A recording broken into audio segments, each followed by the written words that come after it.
सभी साथियों को मकर संक्रांति की बहुत बहुत शुभकामनाएं। मकर संक्रांति वह पावन दिन है जब सूर्य देव धनु राशि से निकलकर मकर राशि में प्रवेश करते हैं। इसे उत्तरायण का प्रारंभ माना जाता है, यानी देवताओं का दिन आरंभ होता है। शास्त्रों में उल्लेख है, इस दिन स्नान, दान, जप और पूजा का विशेष महत्व है और कहा जाता है कि मकर संक्रांति की कथा सुनने मात्र से भी सूर्य देव प्रसन्न होते हैं और धन, सुख समृद्धि में वृद्धि, रोग, शोक और बाधाओं से मुक्ति, परिवार में सुख शांति और एकता बनी रहती है। प्रिय साथियों, कथा को अंत तक अवश्य सुने। ये कथा है एक ऐसे गांव की जिसका नाम था शांतिपुर। नाम में शांति थी, पर उस गांव के एक घर में माधव और गोपाल पिता पुत्र के हृदयों में बरसों से अशांति का एक बवंडर पल रहा था। शांतिपुर गंगा किनारे बसा एक छोटा हरा भरा गांव था, जहां की धरती उपजाऊ और लोग सीधे सादे थे। खेतों में खरी फसलें हवा में झूमती मानो जीवन का गीत गा रही हों, पर माधव के घर में वो गीत सदियों से खामोश पड़ा था। माधव एक 70 वर्षीय अनुभवी किसान, जिसकी त्वचा धूप और मिट्टी की कथा कहती थी। उनके हाथ वर्षों से हल चलाते चलाते खुरदुरे हो चुके थे। उन हाथों में जमीन की हर नस की पहचान थी। उनकी आंखें गहरी थीं, जिनमें एक शांत पीरा का सागर लहराता रहता था। उनका पुत्र गोपाल उन आंखों का तारा था एक समय। आज वही तारा उनसे दूर अपने ही अहंकार के आकाश में अकेला चमक रहा था। गोपाल भी किसान था, 35 साल का मजबूत नौजवान, जिसकी भुजाओं में शक्ति थी और विचारों में नई क्रांति। पर उसके मन में एक करवाहट थी जो उसे अपने पिता से दूर ले गई थी। 5 साल पहले की बात है। उस साल मॉनसून कुछ रूठा रूठा सा था और फसलें सूखने लगी थीं। गोपाल, जो हमेशा से कुछ नया करने का शौकीन था, एक नई सिंचाई पद्धति आजमाना चाहता था। माधव परंपराओं में पले बड़े पुराने तरीकों पर अटल थे। अरे बेटा, ये सब शहरों के ढोंग है। हमारी धरती पर यही तरीका काम आता है जो हमारे पुरखों ने हमें सिखाया है, माधव ने बड़ी सहजता से कहा था। पर गोपाल के लिए ये शब्द किसी जहर से कम न थे। उसे लगा उसके पिता उस पर विश्वास नहीं करते, उसकी सोच को महत्व नहीं देते। आपकी सोच ही पुरानी हो गई है पिताजी, यही कारण है कि हम कभी आगे नहीं बढ़ पाते। गोपाल ने गुस्से में पलटवार किया था। उस दिन शब्दों की मर्यादा टूटी थी और रिश्तों की डोर भी। अगर तुम्हें मेरी सोच से इतनी दिक्कत है तो अपनी सोच से ही जीवन जियो। मेरा दरवाजा तुम्हारे लिए बंद है, माधव ने क्रोध में कहा था। उनके भीतर भी अपने बेटे की कड़वी बात से गहरा घाव लगा था। गोपाल ने बिना एक शब्द कहे अपना सामान उठाया और गांव के दूसरे छोर पर अपनी एक छोटी सी जमीन पर अलग घर बना लिया। तब से 5 साल बीत गए थे। वे दोनों एक ही गांव में रहते थे, एक ही बाजार में मिलते, एक ही खेतों की मेर पर काम करते, पर उनकी आंखें एक दूसरे से कभी नहीं मिली। जब भी वे एक दूसरे के पास से गुजरते, एक असहज चुप्पी, एक अनदेखी दीवार उनके बीच खड़ी हो जाती। माधव का दिल हर पल अपने बेटे के लिए धड़कता, पर उसका अहंकार और अपने बेटे की उस दिन की कटु बातें उसे पास जाने से रोकती थीं। गोपाल भी अपने पिता को देखकर टीस महसूस करता, पर क्यों मैं ही पहले झुकूं का भाव उसे जकड़ लेता था। उसकी मां, जो इन दोनों के बीच एक सेतु का काम करती थी, इन सब से पहले ही स्वर्ग से धार चुकी थी। उनकी अनुपस्थिति ने इस खाई को और भी गहरा कर दिया था। अब मकर संक्रांति का पावन पर्व नजदीक था। पूरे शांतिपुर में उत्सव का माहौल था। घर घर में तिलगुड़ की सूंधी खुशबू फैल रही थी। बच्चे पतंग उड़ाने की तैयारी में मस्त थे और औरतें घरों को लीप पोत कर स्वच्छ कर रही थीं। ये दिन सूर्य देव के उत्तरायण होने का प्रतीक था, जब सूर्य दक्षिण से उत्तर की ओर अपनी यात्रा शुरू करते हैं, अंधकार से प्रकाश की ओर, शीतलता से ऊष्मा की ओर। ये नवीनीकरण का, दान पुण्य का और संबंधों में मधुरता लाने का पर्व था। माधव अपने छोटे से घर की चौखट पर बैठे दूर खेतों को निहार रहे थे। उनकी आंखें सूनी थीं। मकर संक्रांति आती और चली जाती, पर उनके जीवन में कोई उत्तरायण नहीं होता। उनका बेटा उनके पास से कितनी बार गुजरता, पर कभी पलट कर नहीं देखता। एक लंबी आह उनके सीने से निकली। हे राम, कब तक ऐसे चलेगा? उधर गोपाल भी अपने खेतों में काम करते हुए उदास था। मकर संक्रांति का ये उल्लास उसे खिन्न कर रहा था। उसके घर में कोई उत्साह नहीं था, कोई मनाने वाला नहीं था। वो अक्सर अपनी पत्नी की मृत्यु के बाद से अकेला ही रहता था, और पिता के अलग हो जाने से उसकी दुनिया और सिमट गई थी। उसे याद आया बचपन में मकर संक्रांति के दिन पिताजी कैसे सुबह सुबह उसे गंगा में स्नान कराने ले जाते थे, फिर तिलगुर खिलाते और मंदिर ले जाकर कथा सुनते। उन दिनों उनके बीच कितना प्यार था। एक कसक उसके दिल में उठी, जिसे उसने तुरंत दबा दिया। नहीं, गलती उनकी थी, मैं क्यों याद करूं वो सब। मकर संक्रांति की पूर्व संध्या पर गांव के ठाकुर बाबा, जो गांव के सबसे वृद्ध और ज्ञानी व्यक्ति थे, माधव के पास आए। अरे माधव, क्या हुआ? इतनी उदासी क्यों है चेहरे पर? मकर संक्रांति है कल, खुश हो। माधव ने ठाकुर बाबा की ओर देखा। उनकी आंखों में नमी तैर आई। क्या बताऊं बाबा, ये मकर संक्रांति भी एक और साल लाती है, पर मेरे बेटे और मेरे बीच की दूरी मिटती नहीं। ठाकुर बाबा ने उनके कंधे पर हाथ रखा। माधव, सूर्य उत्तरायण होते हैं, समय बदलता है। क्या पता इस बार सूर्य देव तुम्हारे जीवन में भी प्रकाश ले आए। उन्होंने एक गहरी सांस ली। कल सुबह मंदिर में कथा होगी, गोपाल भी आता होगा ना? माधव ने सिर झुका लिया।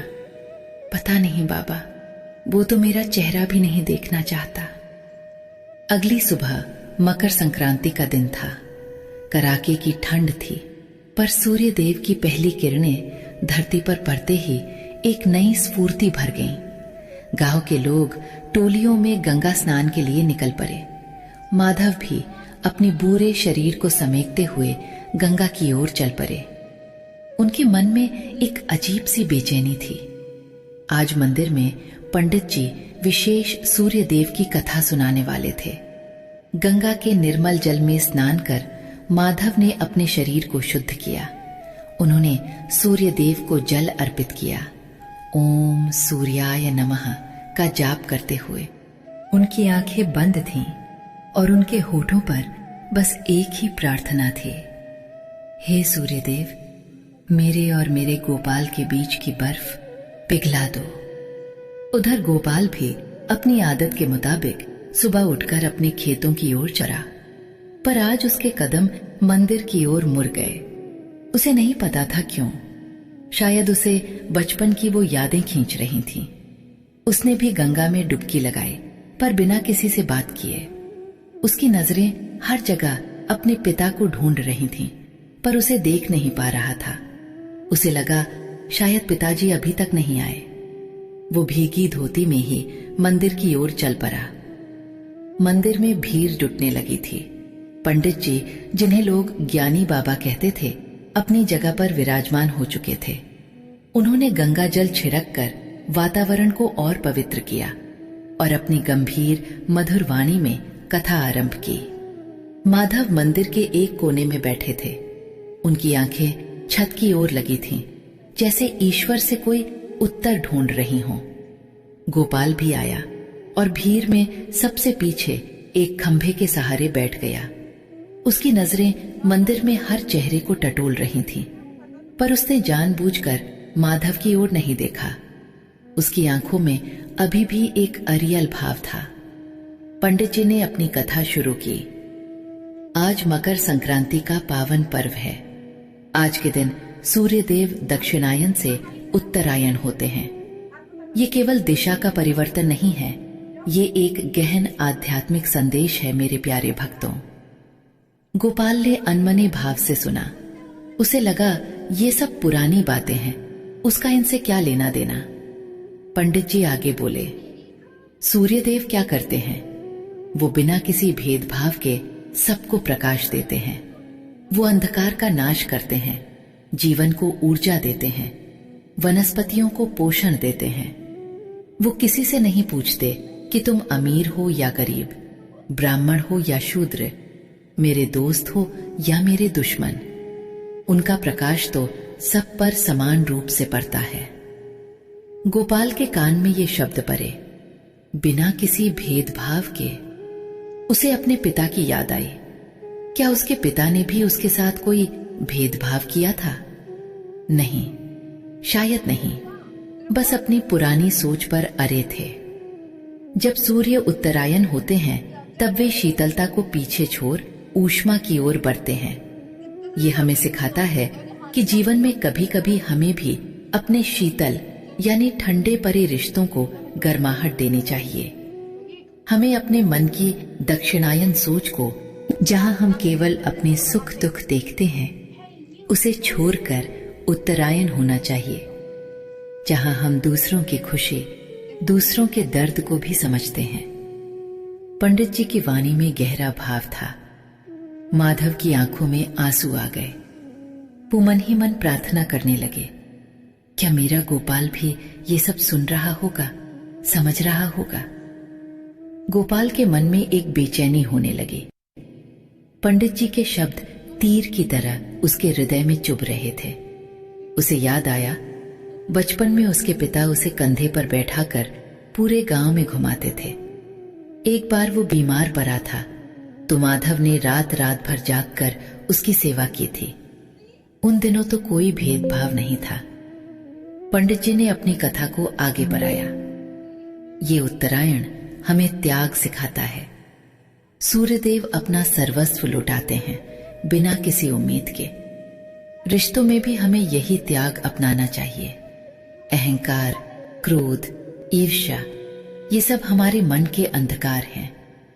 जैसे सूर्य इन अंधकारों को मिटाते हैं, वैसे ही हमें भी अपने अहंकार की रात्रि को छोड़कर क्षमा के सूर्योदय की ओर बढ़ना चाहिए। अहंकार। गोपाल के मन में ये शब्द गूंज उठा। क्या ये सच नहीं था? उसका अपना अहंकार ही तो था जो उसे अपने पिता के पास जाने से रोक रहा था। उसने सोचा था, मैं क्यों झुकूं? गलती उनकी थी। पर क्या गलती सिर्फ उनकी थी? क्या उसका गुस्सा, उसका कठोर जवाब, उसकी जिद कम बड़ी गलती थी? उसने अपने पिता के उम्र भर के त्याग को उस एक पल के गुस्से में भुला दिया था। गोपाल की आंखों में अचानक नमी सी आ गई।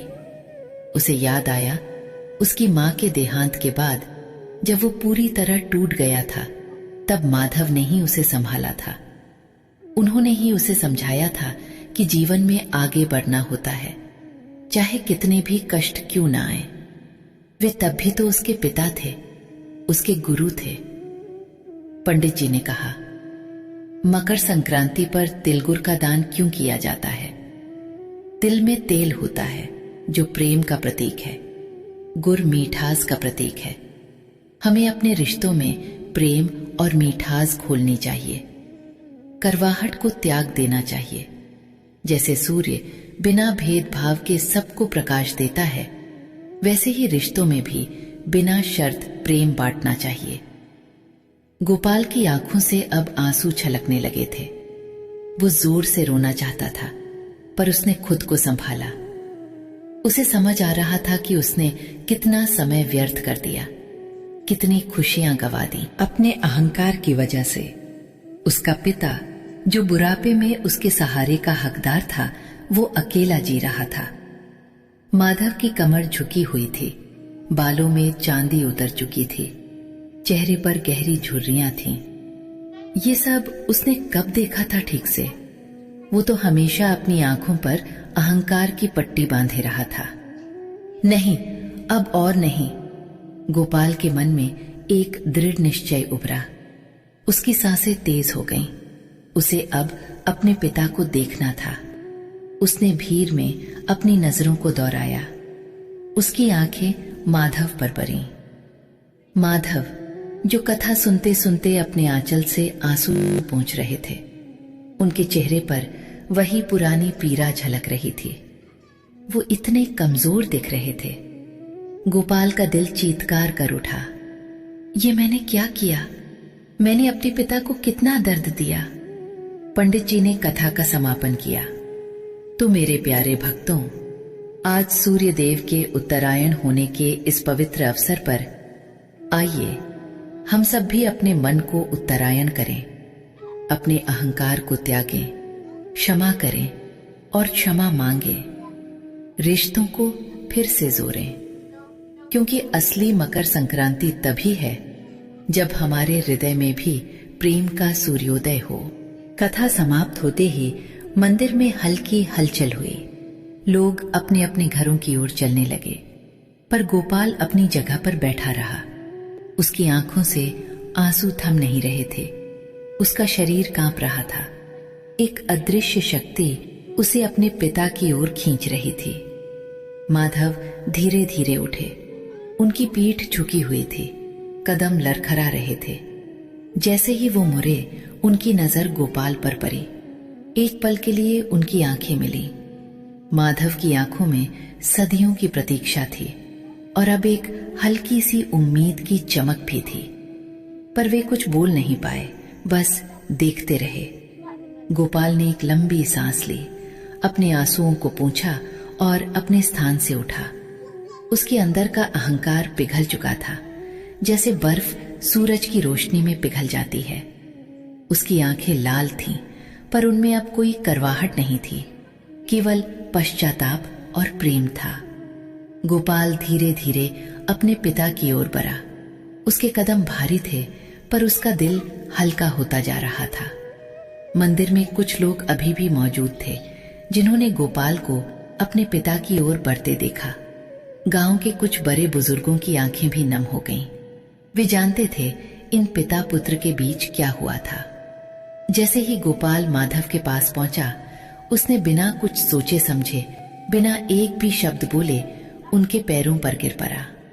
पिताजी, बस एक ही शब्द उसकी जुबान से निकला और वो उनके पैरों से लिपटकर फूट फूट कर रोने लगा। उसके आंसुओं ने माधव के वृद्ध खुरदुरे पैरों को भिगो दिया। माधव चौंक उठे। उन्होंने कभी सपने में भी नहीं सोचा था कि ये दिन आएगा। उनके हाथ कांपने लगे। उन्होंने गोपाल को उठाने की कोशिश की, पर गोपाल नहीं उठा। वो बस रोता रहा। मुझे माफ कर दीजिए पिताजी, मैंने बहुत बड़ी गलती की। मेरा अहंकार मेरी आंखों पर पट्टी बांधे हुए था। आप तो सूर्य देव की तरह हमेशा मुझे प्रकाश देते रहे और मैं अज्ञानी। माधव की आंखों से भी आंसुओं की धारा बह निकली। उन्होंने गोपाल को कसकर अपनी बाहों में भर लिया। वो अपने बेटे को सीने से लगाए रोते रहे। वर्षों का दर्द, वर्षों की पीड़ा, वर्षों की प्रतीक्षा, सब कुछ उन आंसुओं में धुल गया। अरे बेटा, अरे मेरे गोपाल, मेरा लाल, उठो। कोई पिता अपने बेटे से नाराज नहीं रह सकता। मैं कब से ये पल का इंतजार कर रहा था। उन दोनों का मिलन देखकर मंदिर में मौजूद हर आंख नम हो गई। कुछ स्त्रियां अपनी साड़ी के पल्लू से आंसू पोंछ रही थीं। ज्ञानी बाबा ने एक गहरी सांस ली और अपने हाथ जोड़ लिए। आज सही मायने में मकर संक्रांति हुई है। आज दो हृदयों का उत्तरायण हुआ है। माधव ने गोपाल का चेहरा अपने हाथों में लिया। चल बेटा, घर चल। आज मेरे घर में फिर से तिलगुर बनेगा। आज मकर संक्रांति का असली उत्सव है। दोनों पिता पुत्र कंधे से कंधा मिलाकर मंदिर से बाहर निकले। सूर्यदेव की किरणें उनके चेहरों पर रही थीं, जैसे उन्हें आशीर्वाद दे रही हों। गांव वाले उनकी ओर देख रहे थे। उनकी आंखों में अब उदासी नहीं, बल्कि एक गहरी खुशी थी। उस दिन शांतिपुर गांव में एक नई रौनक थी। माधव के घर में बरसों बाद चूल्हा जला और तिल गुड़ की सौंधी खुशबू एक बार फिर वातावरण में फैल गई। गोपाल ने अपने पिता के पास बैठकर तिल गुड़ खाया और उस स्वाद में उसे अपने बचपन की सारी मिठास मिल गई। माधव ने अपने बेटे के सिर पर हाथ फेरा और उनकी आंखों में अब केवल प्रेम और संतुष्टि थी। उस दिन से माधव और गोपाल फिर कभी अलग नहीं हुए। गोपाल ने अपने पिता के अनुभव और अपने नए विचारों को मिलाकर खेती में नए आयाम स्थापित किए। उसने अपने पिता से सीखा कि अनुभव भी उतना ही महत्वपूर्ण है जितना नवाचार, और माधव ने अपने बेटे से सीखा कि परिवर्तन को स्वीकार करना भी जीवन का एक हिस्सा है। शांतिपुर के लोग कहते थे कि उस मकर संक्रांति पर केवल सूर्य ही उत्तरायण नहीं हुए थे, बल्कि माधव और गोपाल के हृदयों में भी प्रेम और क्षमा का सूर्योदय हुआ था। ये कथा आज भी शांतिपुर में सुनाई जाती है, जो हमें सिखाती है कि अहंकार छोड़कर रिश्तों में आगे बढ़ना ही जीवन का सच्चा प्रकाश है, क्योंकि रिश्तों की गर्माहट ही हमें हर शीतलता से बचा सकती है और क्षमा की शक्ति से बड़ा कोई दान नहीं। प्रिय साथियों, इस वीडियो में मकर संक्रांति की पावन व्रत कथा यहीं पर समापन होती है। हम कामना करते हैं कि भगवान सूर्यदेव की कृपा आप सभी पर बनी रहे। जय सूर्यदेव, जय हो जगत पिता।